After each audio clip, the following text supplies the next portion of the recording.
Nous avons tous 24 heures dans une journée et pourtant certaines personnes sont un petit peu plus efficaces que d'autres. T'es-tu déjà posé la question pourquoi? As-tu de la difficulté à planifier tes journées et à être du coup un petit peu plus tranquille? Donc si c'est le cas, écris un petit commentaire ici en bas car nous pourrons tous peut-être t'aider et toutes les personnes qui ont des petites astuces, eh bien écrivez ici en bas. C'est parti, on y va pour l'organisation.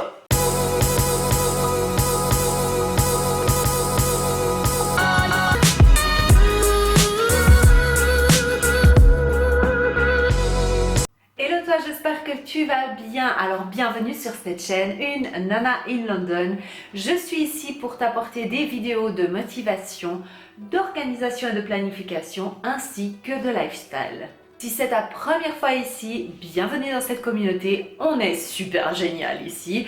Et si tu veux recevoir toutes mes vidéos, abonne-toi ici en bas, active la petite cloche pour être informé de toutes les vidéos et comme ça je sais que tu apportes ton soutien à ma chaîne et ça c'est vachement cool. Donc qu'est-ce que le calendar blocking et qui en fait m'a inspiré de faire cette vidéo?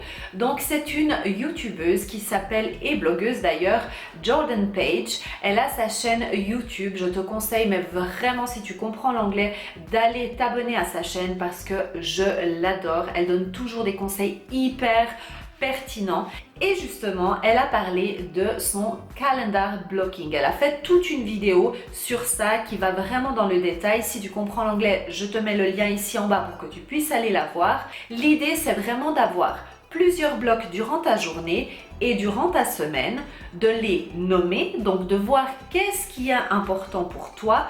Donc avant tout cela, justement, tu dois t'observer et faire en fait une espèce de checklist de tout ce que tu fais durant ta journée. Cela va te permettre de savoir déjà combien de temps tu fais pour faire chaque tâche et pour voir un petit peu, avoir une idée de quelles sont les choses que tu pourrais peut-être regrouper à un certain moment parce que c'est vraiment là l'idée du calendar blocking en fait. C'est vraiment d'attribuer un certain nombre d'heures pour des tâches qui sont un peu similaires. Je t'explique en te montrant mon écran. Alors te voici devant mon agenda en fait électronique. Donc moi je préfère le faire par Google Calendar que tu peux avoir sur iPhone également. Donc en fait là pour le moment c'est un calendrier qui est sans rien du tout. Donc en fait si tu regardes ici sur la partie gauche de l'écran, tu vois qu'il y a des blocs, différents blocs que moi j'ai nommés. Donc si tu regardes bien, j'ai du lundi au vendredi, par exemple exactement le même bloc pour le morning, comme je l'appelle morning. Donc ça veut dire que c'est ma morning routine. Donc de 5h30 à 9h, je fais ma morning routine et quelquefois j'écris même à l'intérieur ici exactement ce que je vais faire avec chaque détail un petit peu, par exemple faire mon café, faire ma méditation et tout ça. Donc ça c'est vraiment au tout début que je le fais. Après bien sûr ça sera une habitude et je n'aurai plus besoin d'aller regarder ça. Mais c'est au tout début, je te conseille de détailler qu'est-ce que tu vas faire dans ton bloc. Ensuite, pour prendre par exemple le lundi, eh bien, nous avons un bloc sport. On le retrouve aussi le mercredi et le vendredi. Comme ça, je sais que ces plages horaires-là, eh bien, c'est là que je vais faire mon sport. Et ainsi de suite pour tous les autres blocs. Alors, à toi de vraiment décider quels sont les blocs qui sont importants pour toi et de les répartir durant la semaine. Le but, c'est de toi-même savoir quelles sont les choses que tu fais. Et l'idée pour être plus efficace, c'est tout simplement de regrouper les mêmes actions. Pourquoi? Parce que quand tu fais du batching, comme on dit en anglais, eh bien tu vas être beaucoup plus efficace, tu vas être beaucoup plus focus. Imagine que l'on prend tout ce qui est administration. Eh bien pour moi, en tout cas l'administration, je vais passer le plus clair de mon temps devant mon ordinateur. Donc ça veut dire que je sais que voilà, j'allume mon ordinateur, je suis devant et je fais une tâche après l'autre. Donc moi j'aime bien savoir quand je me fais dans ma to-do list mes tâches, je sais combien de temps je vais m'accorder pour chaque tâche et donc si j'ai un bloc par exemple de 2 heures, eh bien je sais combien de tâches je pourrais mettre à l'intérieur de ce bloc. Aussi une chose qui est hyper intéressante, c'est que tu sauras vraiment où mettre tes choses. C'est-à-dire que c'est comme si tu t'imagines que tu as un meuble et que tu as plusieurs tiroirs. Chaque tiroir a une catégorie bien spécifique qui peut être voilà, vie privée, vie professionnelle, je sais pas, sport par exemple.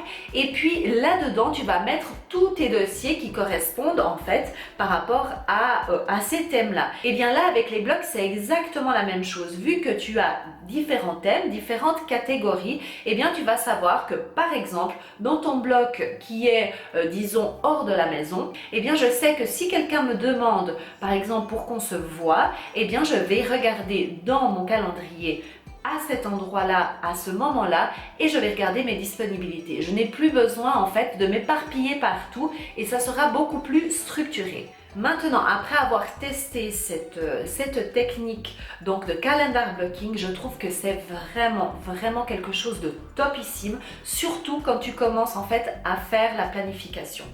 Quand tu es vraiment un peu novice, que tu vas commencer à essayer de planifier un peu tes journées, eh bien c'est super bien parce que ça va t'obliger d'être un peu plus structuré, comme quand on était à l'école en fait, d'avoir une structure dans ta journée, mais qui est facile à faire vu que tu as des plages horaires qui sont assez larges. Après, par rapport à mon opinion de comment ça fonctionne chez moi, ce genre de méthode-là, eh bien je trouve que ça m'a vraiment permis voilà, d'être plus claire dans quoi faire quand. Maintenant, pour les choses qui fonctionnent un tout petit peu moins bien, selon mon avis et mon expérience, ce sont pour les rendez-vous. Parce que pour moi, d'avoir un bloc qui est, comme je vous ai montré dans ce tableau, rendez-vous, eh bien, c'est un petit peu compliqué parce que disons que les rendez-vous que moi j'ai à prendre, c'est pas tellement souvent moi qui décide quand est-ce que je suis dispo. Alors oui, entre autres aussi, mais c'est aussi typiquement le médecin qui va décider quand il a de la disponibilité. Et ça va pas forcément tomber dans mon petit bloc que j'ai décidé à ce moment-là. Encore une fois, il faut être flexible et pour moi, les rendez-vous, je préfère tout simplement laisser libre pour que, eh bien, quand j'ai un rendez-vous, je regarde et ma foi, je sais que quand je ferai ma planification de ma semaine, eh bien, peut-être que j'aurai un rendez-vous qui tombe sur ma plage administration. Concrètement, moi, comme je procède maintenant, c'est le block scheduling. Donc, j'ai gardé ces blocs, ces idées en fait, parce que ça m'a permis de séparer en fait en catégories les choses que j'ai à faire et ça, c'est super top pour la planification. Cependant, maintenant, je laisse plutôt mes journées, on va dire, ouvertes et je vais placer en fait mes blocs, donc j'organise ma journée le jour d'avant pour le jour suivant et je vais me dire ok, voici les blocs que j'ai et je regarde dans ma to-do list. Ma to-do list maintenant est séparée aussi en blocs, donc en catégories et comme ça je vais me dire ok, dans chaque catégorie, quelle est la tâche qui est le plus urgent.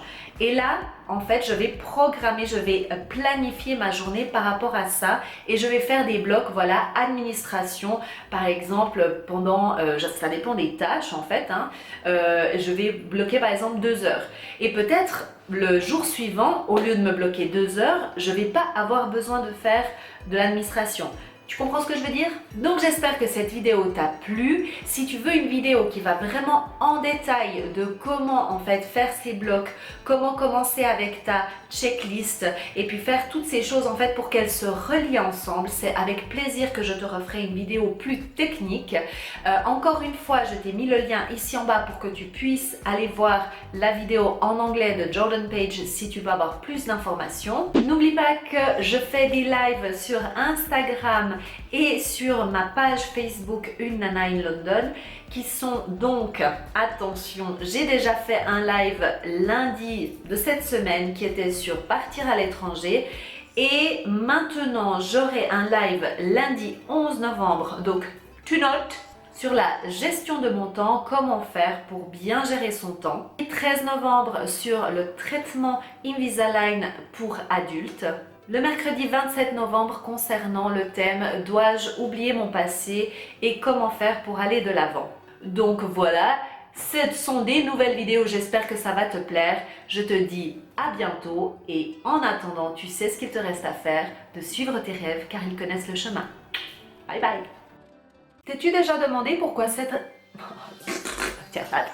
C'est un peu long cette intro ou bien quoi? Est-ce qu'on la refait? je sais pas, ouais, allez, c'était un peu mieux. Donc voilà, après 3 minutes 24, comment on dit déjà?